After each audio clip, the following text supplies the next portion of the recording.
to be honest, I don't really care that much about what others think. I just like to know that I'm the best myself, and I think it's been a long time now. I know there's like a lot of people that like to question like, oh, there's gonna be some better Chinese or Korean player out there for sure, but I don't know, like, is there really? Like, I do consider myself the best, and I know there's other good players too, but I do actually consider myself the best. I think it's well earned. I think it's well earned, and I think I think that regardless, like I've watched you play. I gave up on top lane Tryndamere probably like, I don't know, I probably dropped it like 3 years ago, just got burned out on it. And then I looked at, like, obviously Fogged was doing his thing still, but he wasn't particularly active on it. It seemed like he was just making more and more content. And I browsed around, and I did find a couple Chinese guys that I took some strategy from. And then I saw your gameplay too. And yeah, I mean, if my opinion means or holds any weight at all, like I would put you all in the same bracket of talent. You know, you can't definitively say like who's the best, you know, but who's the second best or whatever. But I have to say, dude, without a doubt, like, you know, if it matters at all, I would argue that you're probably one of them. You know what I mean? Like, and that's a good place to be, especially in the League of Legends space, and especially on a champion like Tryndamere, who over the years I find is very popular. I don't know what it is. It's like if you play Tryndamere and you're really good at him, it just seems like you get a fan base. I'm sure you're familiar with Boxer Pete. Yeah. You've kind of transcended his title, because I remember every time I'd go on like Reddit or something, I'd be like, "Where's Boxer Pete?" Yeah, I never really watched him, but a lot of people that watch me are still like big fans of him. They're like, "Oh, Boxer Pete was so good." I was like, "Okay, that's cool and all." I never even saw him play really. So yeah, when'd you start playing, man? I started playing this game. I played my first ranked games in season 2 actually, but I only got like barely a few ranked games off, and then season 3 started. But I was basically like season 3. I played like was my real first season, and I got to diamond on my first season, and then I basically stopped playing ranked until like season 6. And in season 6. I was just playing normal games with my friends and like team ranked and all that stuff. And then in season 6, I didn't play a lot, but I was starting to get like, oh, maybe I should start playing ranked, you know, because normal games got a bit boring because, you know, too easy. I stomp every game, and it doesn't feel like that rewarding because you're not getting LP and everything. So I thought I'd play some more ranked. So I got Master on West, and I got Challenger on East. And then I was like, you know what? East kind of sucks. Like, this server is pretty fucking bad. So I thought I'll go to play on West in season 7. I went hard on West, and on my account, on this one, this was the account that I was using. I linked it to. I guess I'll pull it up. Yeah. So this is season 7. You can see I hit Challenger, and in the previous season I was just diamond because I only played like 40 games of ranked solo queue in the previous seasons in a season, and then the rest was just like team ranked and normal games. But season 7, I got Challenger on Jax, and I instantly got recognized like, okay, this guy's the best fucking Jax. And I played Jax season 7, season 8, and season 9. I don't know. I just huge burnout from Jax, man. I was just like, this champ really is not hitting it anymore, man. I was like, so what do I was trying to think like, what will make me enjoy this game again? And I tried like Camille. I always like Tryndamere, but I tried like Camille, Fiora, and I was like, dude, I'll just do Tryndamere. Tryndamere really hits the spot, and I started playing him on an account. I can link that one as well. So here, this one. So you can see season 9. I got to 1K LP. I was just playing for fun, and I was like, dude, this is going fantastic. And I just kept playing, and then I got 1K LP with a 68% win rate.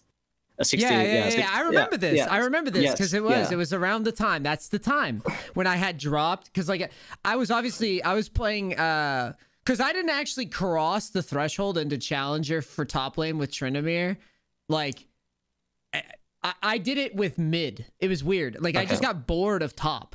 like in Fog had taught me a lot. It was like a couple seasons before that. Fog taught me a lot about top lane Tryndamere, and I don't know, man. It just burned out, like you were saying. Like you just burn out sometimes. And then I moved over to mid Tryndamere, and I had some success with it. But then I saw this, and I remember watching you. I think you were like beating up a Cho'Gath or something. It was years ago. I was like watching you play, and you were just kind of commentating like what you were doing to your viewers or something. You were like shit stomping a Cho'Gath, which back then, I'm sure you remember how free a fucking Cho'Gath top matchup was. It's like the freest shit ever. This Cho'Gath had to wait like 30 seconds to throw another Q. It's like, well, if I get hit by this, I'm bad. And then even if he hits me, it doesn't really matter. But now Cho'Gath's kind of like, it's like a little trickier since then. Yeah, his Q is like a shorter cooldown now, and now since stuff like Bramble Vest is like really overpowered, it can be tricky, but I still think like Cho'Gath is one of my favorite matchups because I think if you just have good movement and you dodge Rupture, I think it's still a pretty free matchup, at least for me personally. Yeah, so what's your, like right now, what's your goal of the game? Like for credentials, like you don't have to prove anything to anybody. I mean, in regards to like, I know, you know, I wouldn't have reached out to you if I didn't think you were good at the game, you know? So, I'm not really sure. That's like a problem right now. When I start playing the League, every time I stream League and I'm just playing, it feels weird because, well, especially right now, I don't know if you're aware, but LP gains right now are really screwed up. Yeah, it's really screwed up. And then there's people there's like LEC, like pro bot laners also, like that leave their accounts in Diamond 1 so they can keep duo queuing, but their MMR is in Challenger. So despite Master Plus not allowing duo queue anymore, you're still playing against people duos because they leave their accounts Diamond 1, get to Master promos, dodge the promos, and then just keep duo queuing. It's like cheating the system, and it's kind of ruining solo queue right now with the LP gains and everything. So right now, every time I start playing, it feels kind of, I don't know, man. It feels kind of bad, but I think once the LP games get fixed and maybe something is done to the duo queue, I think I might go hard and see where we can go, because I don't have any doubts that I can like get top 10 at least for sure if I just play Tryndamere and I keep playing, grinding. Do you still feel that he's that good right now, like this season? Because I know in the beginning it was a little weird. It was like, Yeah, he sucked. He sucked. Like when season 11 hit, he really sucked. He was literally, I think, 43% win rate or something. It was something like disgustingly bad. But he got 2 huge buffs to his Q and then his base AD. Also, some of his items got buffed. Like I think Kraken got buffed at one point, and then PD is like much better on him now because it has AD on it. So he got like several buffs. So I think Tryndamere is like, I think he's good right now, definitely. But I still think he's worse than last season. But I think Tryndamere is definitely good right now. Yeah. So you would still argue that you could probably make top of the ladder with him though in his current state. You think you could? Yeah. That's cool.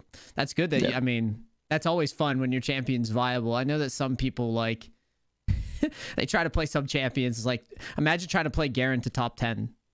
Yeah, it is like really difficult. You can maybe get challenger on Garen, but like breaking like high challenger is gonna be so hard on Garen. There's like a line in the sand, right? Like with champions, it's like, well, this viability holds up to X elo, and then beyond that, you're just getting lucky. If you go any higher, you just got lucky as fuck, dude. Like, that's all it really is. I want to know right now, like, what builds for Tryndamere are you feeling right now? Like, what's your standard line? Because for mid, I'm still kind of hung up on Gore Drinker for mid, but the reason that I do it on mid is just it's more of a tempo thing where I try to take a bunch of space and like absorb a bunch of ganks. But I know that's not how you play top. And I know that your goal is completely different running Ghost. Like you're looking to solo kill people. Yeah. Okay. Like, so like what right here. Yeah. So like here against Nard, this is what I do. So this is like a standard. Just try to have the wave on your side, manipulate the wave to be on your side, and just run them down with Ghost. And then, that's basically it. What you try to do. It's like a straight play. But how I like to play Tryndamere is just, I really don't rate like Gore Drinker at all, or Strikebreaker, or any of those other builds. I think the best build right now is just you either go Kraken or Gale Force, depending on the game. So Gale Force, if the enemy is like really ranged and you don't really need the extra damage from Kraken. You just need to close the gap in order to deal the damage. So range champs and squishies is when I go Gale Force. But then when they have melee champs and I feel like I need the extra damage, they like have armor items and stuff. So then I go Kraken. And then like essential items, are like Navori and IE are what I build every game. But in some games where I feel like I need that extra movement speed, I go PD. PD, since they changed PD, that it has AD now, is much better than it used to be. It's like actually such a good item, and I see a lot of Tryndamere players just not buy PD. But yeah, I didn't know what to build today. I haven't even been playing him mid since like freaking 2 years ago. I haven't messed with him, and I got hung up because like I was saying earlier, is like I was messing around with Gore Drinker because it's just normally what I did in mid anyways, is like just kind of shove the lane and run around the map like a goober. I got hung up because I would go Gore Drinker, and then I was going Navori, and then I blanked, and I was like, I don't know what fucking item to build, and someone was yelling about PD in chat, and I was like, why? Like, that was my brain. I was like, fucking why though? And so that's interesting to hear you explain it now, and you're saying it's just because of the AD. Yeah. So what it used to be before is it gave more attack speed, but it gave like no AD at all. And it took one extra auto to proc the attack speed passive. Now it requires one less auto attack. So there's like a sweet spot in terms of attack speed. So like if it's like too much attack speed, you don't really get to use it that much because nobody's going to be standing still. Yeah, exactly. Nobody's going to be standing still that you're going to get like so much value out of attack speed. So PD still gives you a lot of attack speed, but it also gives you AD now so that you actually hit actual damage when you do get to hit the enemy. So it's like a really good item now. Cool. And after that, it's like normal build. It's just like Kraken, Navori, maybe PD in some games. Then it's like IE, usually Serilda's Grudge. It's like really good. I think it's better than LDR. And then it's like Mercurial Scimitar probably because actually this is a big tip. A lot of people don't know, but Mercurial Scimitar's active gives you a massive burst of movement speed, which is like insane in late game. It also, of course, has the QSS effect that gets rid of CC, but it gives you a 50% movement speed burst, which can easily give you like extra autos. And since you're critting for like, I don't know, 700 damage or something like game, it's huge. Yeah, this is something that I've always found a difference in style, because I wound up watching a lot of the Korean guys and opting into more of like a early mid-game style. And I find it so interesting that the way that you play actually works in the sense that, I don't know. I would expect on like EOS, because I've played there to like Diamond 2 or whatever at peak, just like fucking around on high ping or whatever. But I always feel like EOS plays so fast that I'm surprised that you feel like you can play the way you do, which I know you play tempo and I know you're high mechanics and I've watched you play, so I understand that. But it definitely feels like you almost play like a slower, like more methodical game. Do you think that's fair? Like a fair assessment of your play style? I think I'm super consistent. Like that's the thing that I very rare. Like when I play bad, it's like a gut shot. I feel so bad if I play bad because I have like such a huge standard for my play that if I even miss like one CS, I'm like, wow, how could I miss that? It's like it's actually like soul crushing every time I mess something up. But that's like why a lot of people think I'm really good, is because I'm just so consistent. I really don't think I'm a scaling player or like a slow player. I think I'm really good, and I think I play fast and I play super aggressive. But I think maybe where my assessment's coming from is that when the times that I've seen you play, you do a lot of freezing, a lot of like wave manipulation stuff. And I guess that's what my interpretation of that would be. Because no, I don't think to be clear, I don't want to like misrepresent how I view your gameplay, because like I said, I've watched you play. You play very, very aggro when you want to, especially like on dives and stuff. You'll do weird dives that even I'm sitting here sometimes going like, I don't know if I would have played it that way. And then you do it and you pull it off. And I'm just like, okay, whatever. Like, you know what I mean? So I don't want to misrepresent your skill in this and be like, oh yeah, this guy, he's playing slow-mo. Yeah. I can explain that though, why that's the case. So why I play like that is because Tryndamere's play pattern is like, he has no trading. Like he's just like, he hits you full melee range and that's it. Like he has no trading. Like something like H-Hooks can poke you from range, or Jace can also poke you from range, and like has these combos and everything. So how you want to play Tryndamere is you want to set up all-ins. Like him and Darius work in kind of the same ways that, like right here, like against the Gnar on the screen, is like, that's how you want to play. You want to freeze the wave, and then you make the play so that you can use your auto attacks, your lethal tempo, your movement speed, and everything to your advantage. These are the strengths that you have. So if you like keep pushing waves and everything, it's not going to work because your champ just doesn't have those type of strengths that you should need to have in that kind of situation. So you need to like play slow in order to play fast is what I'm trying to say here. It's like you need to set yourself up for success on this champion, because he's kind of outdated if you compare it to the other champions. Like he's still a season 1 champ. He's one of the first champs in the game. So he's kind of basic in terms of like how his kit is. So you need to like set yourself up for success, that you actually get to use the strengths. Yeah, all the times that I play him, though, I feel like he feels so tempo, you know? Like, he's one of the few champions in the game. Like, there's times where they were talking about, like, a Tryndamere rework. You remember that shit? Where they're like, yeah, we're gonna change Tryndamere up. And I remember just thinking to myself, boy, is that gonna blow?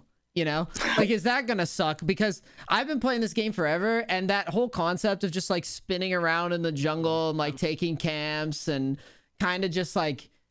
There's like a confidence about his play style that I don't really think any other champions capture right now. And someone said the other day, it was like Udyr was like the most similar thing, but that's like a jungler. It's like, can you think of any champions that even play remotely the way that Tryndamere does, like with a lead?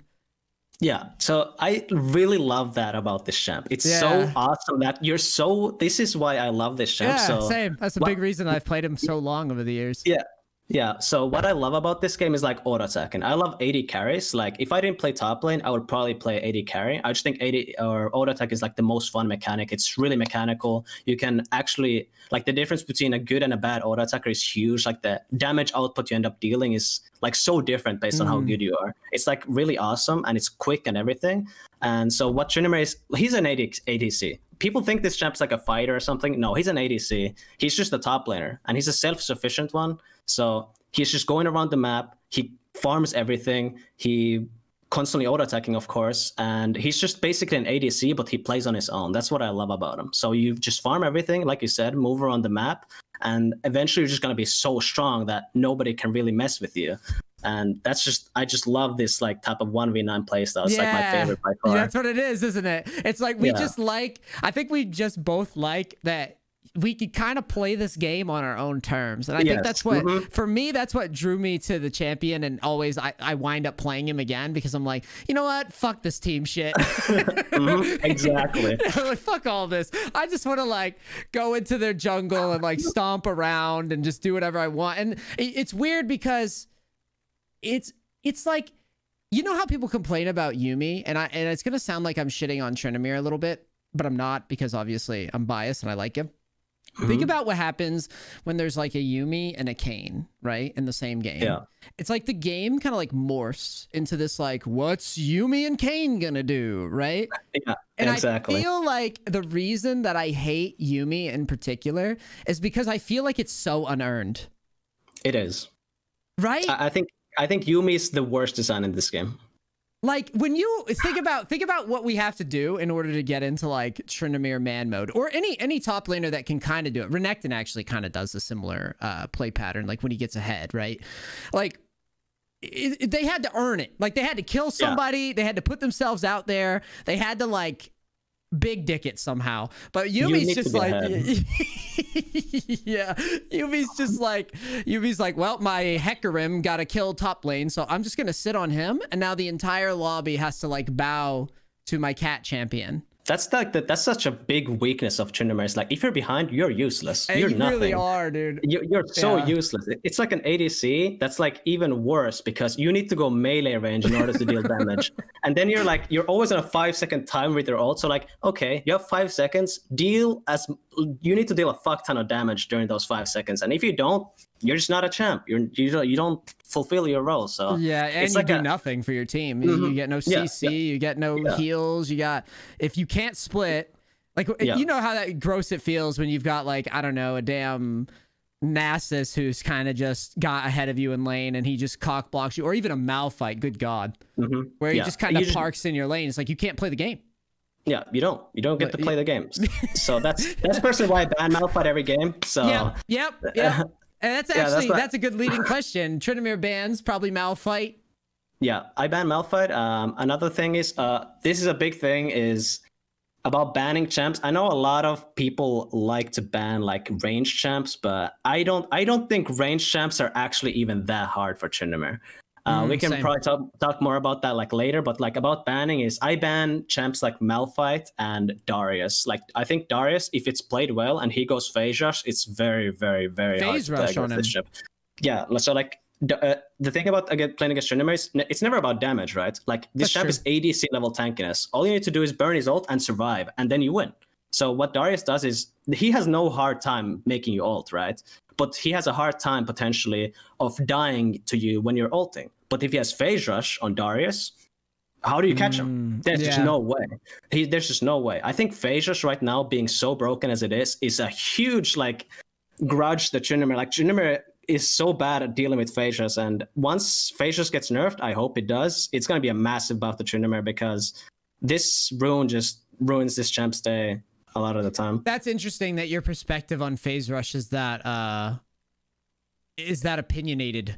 It's because like up until this point, and you got to bear with me, like I've been coaching now for like a year straight, so I haven't been up on like top lane Tryndamere meta. I've always viewed like the times that I bumped into Darius, I've always viewed it as kind of like he was hard even without phase rush. It is. Yeah, but it was like really tricky. Rush, yeah, it is like it is hard. That's the thing. Like it's hard even without phase rush, but with phase rush, it's like it becomes ban worthy and like no counterplay. You know, it becomes very very impossible to deal with.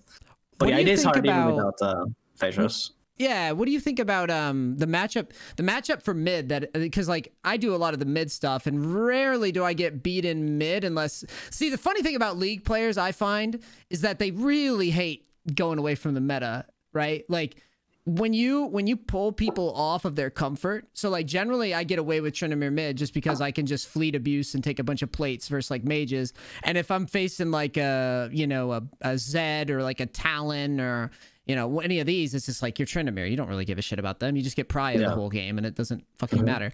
But the one that's always given me a hard time, and I'm surprised you didn't talk about it at all, was Akali. I feel terrible facing this champion, and like I don't really know what the answer is. Am I just like overhyping it? Yesterday, I actually, funny you mentioned mid. I've started queuing mid like for the past few days. I think mid Tryndamere is better than top lane probably right now, and I think it's much easier to play as well. To be honest, that's what I'm saying. Like the time that I made challenger with it was not through top. I never did it. I only got to like master or like grandmaster or something. I never actually got to challenger with it because I would get frustrated. I don't know. I would just get bored or something. Yeah, so I think mid right now is really good because I just feel like you can just go fleet. I go fleet in mid lane, and what you do is you just E and auto and then just walk away, and you just keep doing this over and over again, and they go or they just like they self-destruct and they just don't know what to do because you're infinite sustain. Like mid laners can't comprehend how to play against Tryndamere. And I think mid is actually really good. And yesterday I actually played against Akali on stream, and I did really well into Akali. And I don't think it's like that hard. Personally, I haven't played mid that much, so I don't even know exactly like what's hard. It's like I don't want to insult your intelligence with Tryndamere, but like I played against some pretty good ones on mid, and I was stumped. Like I was like, I don't fucking know. Like you get prio on it, but like the good ones actually they'll like fight you on the wave correctly, and like they actually have a brain. But the thing is, I'm not sure if with the Tryndamere buffs like the AD and all that, and like if you manage fleet properly, I'm not sure if it's as bad as I remember. But I just remember Shroud being poisonous. It's so bad. It is really bad. It is really bad to deal with. And if Akali is good, like that's the thing with Akali. I think early levels against Akali is really not that bad, but like later on, once she gets some items so that she can just this is yeah, it's really good. I love this. I fucking love my editor. He's really good. Okay, sorry. I just saw this is like, what the fuck? Yeah. So against Akali, I think early game is not that bad, but later on it becomes really difficult because champs like Akali and like Zed and Yone hard counter Tryndamere late game is because they have so much mobility, so they use their stuff, make you ult, kite you, and then they just fuck off. And then you can't obviously walk off without ult anymore. So yeah, you just lose to these champs in side lane later. So these kind of champs that can make you ult and then leave so they don't die to you during your ult are the hardest to deal with on side lane. So stuff like Akali is really bad inside, but I don't think in lane it's been that difficult for me. Yeah, that's one that's always just like giving me a tough time. That, and what was it when I was playing? It was like Set, when Set started popping up. I was just kind of like, this champion is not beatable. Yeah. Set was like, especially like before all the nerfs he got, he was just so fucking crazy. But I think now that he's been nerfed like a lot of times, I still don't think it's good. I still think it's a bad matchup because he's just really tanky. And like I said, the hardest champs to deal with in top lane are not range champs. It's like melee champs that are tanky enough not to die to you, but deal enough damage to easily make you ult. So like Set, and Volibear, Darius, and Malphite. Yeah, all those picks that you named too. It is exactly it's like they just own the wave, and you can't play the way that you want to, where you just get to play the wave. Like I feel like Tryndamere's whole thing is like, if he's allowed to play the wave and get prio on it, it's pretty much a done deal. But the minute that you have that one champion that's like Darius, who just like sits on minions and just says no to you, it's like, oh I don't really know what I'm doing anymore. But like here, it's like, this is a classic example of like the Set. It's like, this is how you have to outplay it, is just by this manipulating his W or whatever. You out traded him in like 1 trillion minions, by the way, which is hilarious. Hate level 5 there, sadly, on the last minute. That was so sad. That was unlucky. But it's a tough one, and I think mid actually, because in top, Set feels more manageable, and this is where the two differences in the roles show up. Is like, in top, Set's not that bad because you can kind of just wait until 6, and you can kind of just all in him some of the time anyways. Do you know what I'm talking about? It's like, if they're bad enough, you can kind of get away with it. But like in mid, but in mid, it almost feels like the lane is so short that they don't really ever have to worry about you all inning them and like actually committing to it. Not to mention the fact that the jungler will just like cock block you if you get 2 out of line in mid, because it's not that far of a walk, right? I don't know about mid enough yet because I haven't played enough, but I think in top lane I think top lane in general is just so much more punishing as a role, because in mid, like, let's say enemy gets a freeze, like they can't freeze in mid. It's just not gonna withstand. But in top lane, if you fuck up one wave or something, they can potentially freeze on you for like minutes. But in mid, if that happens, you're just like, you don't really care. You can like potentially walk up and break it because the lane is so short. You're always so close to your turret, and you can have your jungler nearby and everything. I just think mid lane has seemed so much easier, and like it's so much easier to survive and just abuse this like I said, the fleet, and you just auto constantly and make the enemy go and all this stuff. In top lane, it feels like the champs that are there are just harder to deal with. And I still think top lane is more fun, but I've been just like switching it up and having fun with mid. But I'm definitely not gonna give up on top lane. I'm still a top laner, but just having fun with mid right now. Yeah, I find it funny now that I've actually talked to you and like articulated it out loud. It's like, I think that is why I wound up just like not playing top, as I feel like you have a patience about your gameplay that I just don't have. Because that's like the amount of times where I've just played like, you know, tactically with wave management and freezing, but then in mid, it's just like, with mid is weird because it's almost like you're incentivized to play like a psychopath on Tryndamere. Like in top, if you do that shit, it's literally what you said. It's like, oh, you just get ganked and you can't really do much, or they freeze on you or whatever. But in mid, you get this weird thing. It's like, oh, you push them under tower and they just, you know, or if they want to turtle out the lane, cool, you just shove and you like go into their jungle and drop some wards and, you know, maybe fuck around with Scuttle Crab. But in top, it's like, either you kill this fucking guy who's like blocking you, or we're just coin flipping. That's literally how it feels to me. Is like, we're just flipping the fucking coin now. It is. And that's the thing about top lane, is what I tell my viewers all the time, or Tryndamere in general, to be honest, is that I think Tryndamere is like, he allows you to play super passive. Like, he has the best sustain in the game. He has an escape. He has a slow damage reduction, like invulnerability or invincibility. And he can be such a safe champ and annoying to play against, but I don't think that's a good thing to do. Like, again, if you play against some champ, like let's say you play against Malphite or something, like if you go even against this, that's bad. You're not gonna outscale this champ, and you're not gonna be like as useful in team fights or something. And Tryndamere's scaling is not like, it's good, but I don't think it's as good as people think, because again, he has massive damage, but getting to deal that damage is a whole nother thing. So what I think is that I think Tryndamere genuinely needs to be ahead from lane in order to be good. And that's what I try to do like every game. And I tell people that you need to stop. If you don't want to be a 50% winner at Andy, you just need to start playing aggressive and start getting leads. So you don't just AFK in lane and just do nothing, man. Like that's, even if you can or the champion allows you to, it's not a good play. Compare it to, because you know the good thing about having you on here is that you've played well, first off, Drutut and Petu, both of these guys actually had me, well, I was reaching out to you anyways, but you didn't like me, so then I had to like I had to prove it. I had to send you a video. I forgot you messaged me. Don't do this to me. I was like, man, this guy. I was like, I messaged him. I said hi in his stream. I followed his stream.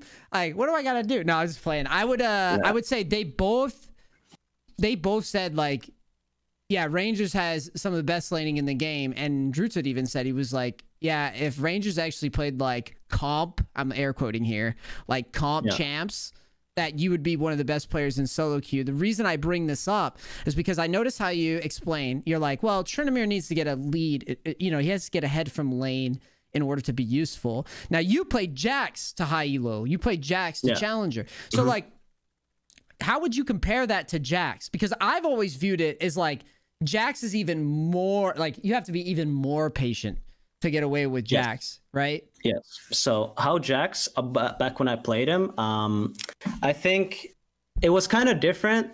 Like what differentiated me from other Jax players is that I played him super aggro as well. Like people were getting annoyed and I kept getting target banned and everything. I'm pretty sure Drutut said in his video that he just target banned or started banning Jax because of me as well. Because people really hated that I would just get to my item spike so quickly because I would just like, I think Jax, especially in the past, I think he was better than he is currently, but he's still good. But back then, I think people didn't know how good Jax can be in early game. I just kept doing like, I went Ignite sometimes with like longsword start or something. I would build like full damage Jax sometimes and everything. It would just be like so oppressive. And I feel like that's the strength that when you lane against Jax, right, you're not going to expect that, oh, wow, he's actually going to fight me. Like when you play against Jax, people are just going to, you know, AFK and just like farm. It's like Tryndamere. But I really think that there's a lot of champs in this game, like Tryndamere and Jax, that have so much potential in early game. And you can actually just punish the enemy constantly. And you need to constantly look for like missteps. Oh, he took one bad click. Boom. Snap of a finger. I'm going in. I'm getting that kill. So I recommend this type of like, you need to like open your eyes kind of in a way that these quote unquote scaling champs, you can actually use them in early game and then you get to scale so fast. So I think, like I said about Tryndamere, is what was a problem with Jax players too, is they think they're playing as scaling champs, so they're not even trying to get ahead in early game. So I feel like I played Tryndamere and Jax in a pretty similar way. And that's basically it. I just don't think Jax is even Jax is a late game champ, but he's not a bad early game champ. He's not as late game as people think. It's kind of funny that you talk, because that's kind of been my experience facing him. It's like if you bump into a good one, and it's funny you mentioned the Ignite too, because a lot of the Jaxes that you see on the Korea server or even like China, if you watch any of those, it's like, it's weird. Like these guys will roll up with like Ignite and they'll just big dick it. Like they'll just play it out. But if you go anywhere else, it's like they never do that, which is kind of funny to see. And it kind of proves your point, actually. It's like it isn't what you necessarily think it is. And I always tell people the story about like NA Jax versus Korea Jax. It's like when I played in Korea and then we get around Diamond, every Jax would sit, you know, on the screen here, that brush that you're standing next to, every game they would sit in that brush at level 1. And they didn't care if the wave met and you walked up to farm, they would pop out of the brush and they would auto you. And it was like, it was really eye-opening for me, because up until that point, every fucking NA player would just let me do whatever I wanted in lane. But then you'd have these Jax players that's just like, no, I actually just want to lane like right now. Yeah. And it was like super surprising. Yeah. So that's the thing. Like that's what people don't know, is that the champs have so much more potential than what people like think, and the champs can actually do stuff in early game. And you need to like I think a huge issue with players in this game is that they go into like these thought patterns that they don't adapt to stuff. I like this. So they go into thought patterns and they think that, okay, my champion is a scaling champ. So they like completely block themselves from the idea that, oh, I could go for early kills. So they don't even look for those. So when I've done some, I haven't coached a lot, but I've coached a bit. So what I keep seeing is that I keep saying like, okay, he can kill here, you can kill her, you can kill her. And they're like, wait, I can? And it's like so free, but they just don't even look for it. They don't see it. People that aren't even like super low elo, they constantly keep missing these fights that they can take because they're really not even looking for them. So what people need to do is, what I really recommend is potentially go play normal games or play ranked, but just keep fighting. And every time there's an outcome, like good or bad, it's a good outcome when you fight. You're like, okay, I want to do this again in the future. And then if it's a bad outcome, you think like, oh, well, okay, I'm going to avoid this in the future. But keeping up the fights constantly, you will learn, and eventually you will know what fights to take and what fights not to take. I call it fishing a lot in my coaching, and I'm freezing the frame here just because I want to show you like exactly what you're talking about and explain it. Like when we're playing, we don't really do this, and I found when I started doing like individual coaching more and more and more and more, I had to start articulating these concepts because for us, we just do it. We don't, you know, it's just what it is. But like I always call it fishing because what players do is they don't try to take anything. They try to like coexist. They don't try to like work out a trade, and there's so many opportunities, and it doesn't even have to be a trade of HP or anything like this. Like, and this spot here on your video, it's like a perfect example. I know for a fact that you are playing purely off of just muscle memory and your understanding of your champion, because what you wind up doing, I think it could have been before. It's right here. What you wind up doing is you trade really aggro to bait the all in on the guy. Yeah. And then when he looks like he's going to commit, you ghost because you know that eventually you're going to bait him into trying to flash after you. You're trying to get this line as close. You're playing, which is basically textbook Tryndamere, by the way. It's like, it's funny that his W is a chicken because I always feel like what Tryndamere is actually doing is playing chicken with people. Have you ever noticed that? Like, that's what it always feels like. That makes sense. Yeah, that makes sense. It's so weird because like right here is perfect. He's like, you're one fucking auto or whatever it is. Yeah, from death, but you know that because of the sustain that this is favorable for you. It is, yeah. That's how you play it. Yeah, it is. Like that's the thing. What people don't know also is that trading or stuff like this, like in early game especially, quote unquote losing trades are actually winning trades for Tryndamere because you have the best sustain in the game. Yeah, like, you do. If you take more damage, you don't really care. Of course, there's limits to this. Like if you take too much damage, then of course it might be a losing trade, but. Like to of course extents, it's just you have the best sustain in the game and you need to constantly abuse this. Tryndamere's trading sucks. Like it's just bad. You're good at all inning and you have infinite sustain. So you need to do these short trades or even longer trades, but you just need to do it in a way that you know that you can recover that HP. Yeah. So that's pretty Yeah. That's like a really important thing. Like people just don't trade. They don't make use of like your insane Q ability. Your Q is just one of the like top 10 best abilities in the entire game. Like it's so crazy how much life this ends up giving you throughout the laning phase. But yeah, and you were talking earlier. Yeah, you were talking earlier about like now you're playing mid with fleet, and it's like that's like the core of the strategy, and people don't even realize a lot of the time. It's like you said, you run them out of mana, and you just walk up to them. You could farm in their face. You're like, I'll take your whole combo. I really don't give a shit. Like it doesn't matter. Like I'm just gonna. But the problem is I noticed that most Tryndamere players, it's such an obvious thing, but most of them actually, it's almost like they think they're saving their Q for something a lot of the time, and they don't they don't overlap it enough to where it like actually is going to give them the value. It's like if you watch someone like yourself play, you'll see that it's like anytime that you can use the Q when you're allowed to build up that health, you do it instantly. For a lot of these guys, they wait, and they're like, well, why would I consume the Fury? It's like, well, you consume it so that you could take another bad trade and then you could leverage that later. Like, it's common sense. Yeah, it is. And that's a huge thing between like a good and a bad Tryndamere player. Like the numbers that how much more HP you end up recovering as a good Tryndamere player compared to a bad Tryndamere player is like huge. Like you end up healing so much more with your Q if you're a good Tryndamere player because you know exactly when to use it. So for example, Yeah, sorry. Hold on. I want to show you something. I think you'll love this, by the way, and I want you to get back on your topic. But the way I always explain it to people with the coaching is I always do this. It's like, here's Tryndamere's health bar, and it's like, this is what your health bar actually is. Yeah. If you manage your Q. Like, you manage your Q properly. That's actually pretty good. Yeah. It's like, this is what it's supposed to be. Sorry. I know I interrupted you, but I thought you would get a kick out of that. That's really good, actually. Yeah, that's really good. That's so true. So, like you mentioned, like, that's actually how it's supposed to be. And what I keep seeing is, like, when, let's say you're not full HP and you have your Q up and you have Fury and there's a minion wave crash into your turret. So you know you're going to get a lot of last hits. And as you know, last hits gives you a lot of Fury. And then they just don't use Q. Like, if you use Q, you get free HP. And you're going to get your Fury back like almost instantly from the incoming minion wave. And then then they Q after the minion wave. And it's like, okay, you could have gotten 2 Qs off here, but you only got 1 because I don't even know. Why did you do that?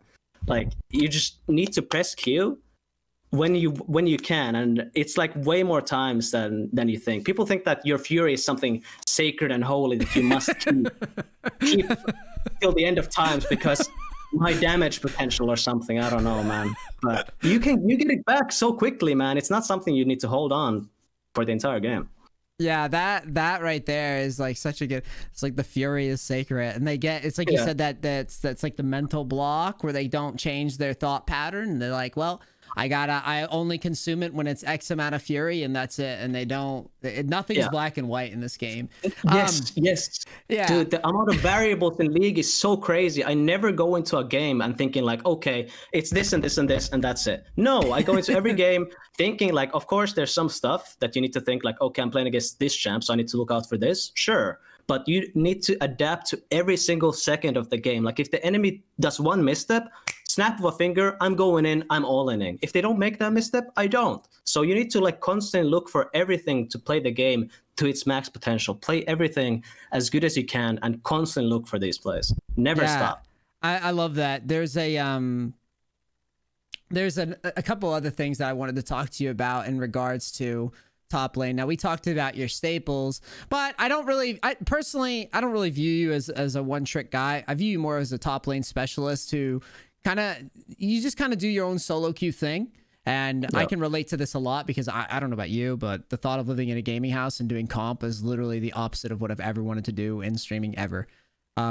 So like for you, what champions top right now? I'll tell you my list and you tell me if you agree with my list. So like I gave these guys with the boot camp thing, I put a bunch of concepts together with like a bunch of educational videos and like had them learn the concepts, and then they play their games, they review themselves on the concepts. And that was like the premise of the boot camp.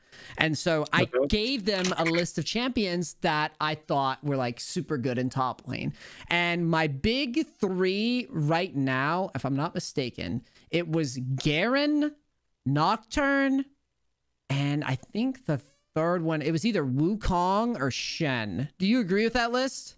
No, these are good champs. Like, Garen is always gonna be like just the god of low elo. Like, if you're a low rank player, you gotta play Garen, man. It's like Garen and Annie. Like, if you're mid, play Annie, dude. Just press your buttons and the enemy dies. Like, it's the same thing with Garen. And the thing is why it's important to play something like Garen as a low-rank player is because it's easy to play. So when you're learning the game, you don't need to focus on your actual champ mechanics that much because they come out like naturally. It's really easy to do it. So you can focus on the minions around you, the waves and everything. But let's say you give a silver player fucking Yasuo or something like they're constantly going to be looking like, oh, am I doing my E correctly? Am I doing my Q? And they're not going to even be looking at the wave. And that's why these simple champs is really good. Like all those champs you mentioned, like Wukong's simple too. Like these are really good champs to learn the game on because again, only a few games and you basically nailed the mechanics of the champs already. Like that's basically it. So you can just focus on other stuff. So yeah, I agree that these are good for beginners. Do you have any good beginner champs that I didn't hit? Well, let me see here. What's like a good beginner champ? Actually, there was a guy in my chat today asking like, is Tryndamere a good beginner champ? And I don't think he is. That's the thing. Like, did you know that Tryndamere's win rate is like worse the lower elo you go? Yeah, like, yeah. That's the thing. Like, and then it hits me like, and when I look at lower like Tryndamere's, is that it really doesn't seem that easy to play, actually. Like, no. People, there's like this thing that, oh, Tryndamere is super easy to play. And I personally don't think like Tryndamere is like super hard or anything, but I do think he's harder than people give him credit for, because this champ is just, if you're bad at him, you're gonna be like a 50% winner at Andy Max. Like, it's really not that easy. Why? Do you know why it seems that way though? It's because you're confident. And what I mean is, I think we're both confident personality. Like, okay, when I watch people play Tryndamere, I am always just like, why the fuck aren't you diving? Like when I watch them like coach, like when I coach them, what I wind up normally bitching at them, like they'll hit their ults, well, some of their trades are crappy, but it's like you were talking about earlier with like melee players. Like playing a melee like auto attacker is actually like, there's a lot of little advantages, and I'm sure you know as well as anybody about that. But like I feel like with Tryndamere players, they're just fucking scared to make a play. Like I don't know what it is. It's like I have to coerce it out of them. I'm like, dude, if we're playing Tryndamere and if there's a guy on this tower and you know where his team is, like it doesn't matter if you can dive him or not. Like if you don't know and you think there's a chance, you just fucking go for it. Like I'm sure there's been so many times in the history of you playing this champion where you've thought to yourself, I have no fucking idea if I can kill him or not under this tower, but I'm gonna try. Like I'm gonna fucking do it anyways. You know what I mean? Yeah. It's like, oh, man, I might as well try it, because how the fuck am I gonna know for next time?